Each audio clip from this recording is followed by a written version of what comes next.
तो मेरा दिल दहल गया कि जब भरपूर गाजर पैदा हो रही है और विटामिन ए की हर चीज इस देश में मिलती है। बहुत सारे देश हैं दुनिया में जहां गाजर नहीं हो सकती, बहुत सारे देश हैं जहां मूंगफली नहीं हो सकती, बहुत सारे देश हैं जहां दूध नहीं है क्योंकि जानवर नहीं है, बहुत सारे देश हैं जहां मक्खन नहीं है, दही नहीं है, पनीर नहीं है क्योंकि उनके यहाँ जानवरों की संख्या नहीं है। वहां पर विटामिन ए की कमी से हजारों बच्चे अंधे हो जाएं तो एक बार को समझ में आता है। भारत जैसे देश में जहां प्रचुर भंडार है, सस्ती कीमत पर विटामिन ए उपलब्ध है, वहां अगर हजारों बच्चे 40,000 अंधे हो जाएं तो ये बहुत दुख होता है, धक्का लगता है दिल को। आप इसमें बहुत बड़ी भूमिका निभा सकते हैं। इस तरह की जो समस्याएं हमारे देश में हैं, इनमें बहुत बड़ी भूमिका निभा सकते हैं। विटामिन सी की कमी हो जाए हमारे भारत देश में तो आप जानते हैं कि इस देश में विटामिन सी का बहुत बड़ा स्रोत है आंवला, आसानी से उपलब्ध है, 10, 12, 15 रुपए किलो में आसानी से उपलब्ध है। जब सीजन आता है तब आप इसको इकट्ठा करके रख सकते हैं और इसको सालों साल इस्तेमाल कर सकते हैं। तो आंवले के कई उत्पादन हैं, लेकिन लोग चाहें तो इसको अपने घर में ही तैयार करके हमेशा के लिए रख सकते हैं। इतना बड़ा स्रोत है विटामिन सी का। अब हमारे पास प्रकृति ने दिया, भगवान ने दिया, विटामिन ए के स्रोत हैं। विटामिन B12 की तो भारत में कभी कमी नहीं हो सकती क्योंकि यहाँ के लोग जितने तरह की सब्जियां खाते हैं, जितने तरह के फल, मौसमी फल खाते हैं, सवाल ही नहीं उठता कि हमको विटामिन B12 कभी कमी हो जाए। ऐसे हमारे देश में प्रकृति के द्वारा जो बहुत सारे समृद्ध पदार्थ हैं, सस्ते हैं, कीमत में आसानी से उपलब्ध हैं, हर जगह होते हैं। सबसे बड़ी बात है कि आंवला भारत में हर जगह आसानी से मिल जाता है, गाजर भारत में हर जगह आसानी से मिल जाती है, टमाटर हर जगह आसानी से मिल जाता है। तो क्यों नहीं हम इनका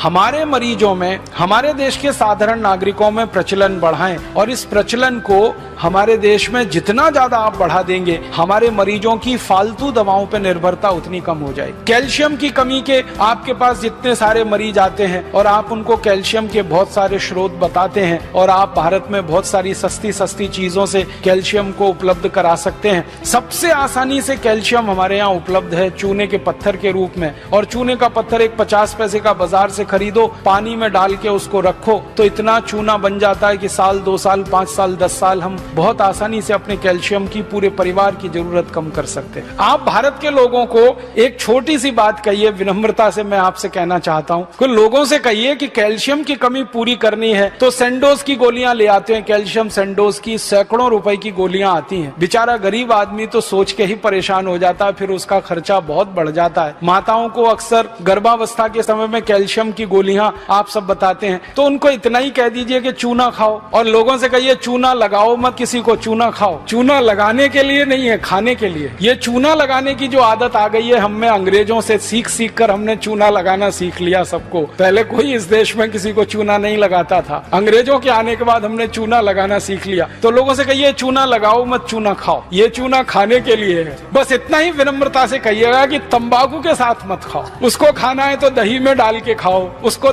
खाना है तो दाल में डाल के खाओ, उसको पीना है तो पानी में डाल के पियो। मामूली सी मात्रा जीरे के दाने के बराबर, गेहूं के दाने के बराबर दही में, नहीं तो दाल में, नहीं तो सब्जी में, नहीं तो पानी में आसानी से खाया जा सकता है और बहुत बड़ा कैल्शियम का स्रोत है। भगवान ने इतना बड़ा कैल्शियम का स्रोत इस देश को दिया है, शायद ही किसी देश में होगा। वो चूने का पत्थर ही है जिससे हम सीमेंट बना रहे हैं, वो चूने का पत्थर ही है जो 20 तरह के उद्योग में जा रहा है। वो ही चूना हमारे मरीजों के कैल्शियम की पूर्ति में बहुत बड़ी भूमिका निभा सकता है। तो ये साधारण सी बातें आम आदमी के दिल दिमाग में बहुत जल्दी बैठ जाती हैं, लेकिन आप कहेंगे तो ज्यादा अच्छे से। कोई दूसरा कहेगा ना तो कुतर्क करेगा, तुम क्या डॉक्टर हो, तुमको क्या मालूम है। लेकिन जब कोई डॉक्टर उसको कह रहा है तो बहुत गहराई से, ये तो परंपरा से आई हुई है बात। चूना उसके दादाजी खाते थे, दादाजी के दादाजी खाते थे, वो भी खाते थे, देखा है उसने। फिर आपने और जोड़ दिया उसमें कि ये कैल्शियम का सबसे बड़ा भंडार है, तो बात तो पक्की बैठ जाएगी उसके मन में। फिर वो अपनी जीवन शैली को इस तरह से बना लेगा कि सेंडोज की गोलियां खा खाकर करोड़ों रुपए एक विदेशी कंपनी को देना, क्योंकि आप जानते हैं सेंडोज जो है विदेशी कंपनी है, उसके करोड़ों रुपए का धंधा सिर्फ ये गोलियों का ही है। और ये धंधा हम भारतवासियों के अनजाने में, गैर जानकारी में हो रहा है। अगर ये जानकारी बढ़ जाए भारतवासियों की तो बहुत बड़ा काम आप सब मिलकर कर पाएंगे। तो मेरा एक ही विनम्र आपसे कहने का प्रयास है वो ये कि आप थोड़ा एजुकेशन, किसी भी पेशेंट को थोड़ी एजुकेशन दीजिए, थोड़ी शिक्षा दीजिए, सामान्य ज्ञान उसको बताते जाइए ताकि वो गंभीर बीमारियों से बचता रहे, अपने परिवार को भी बचाता रहे।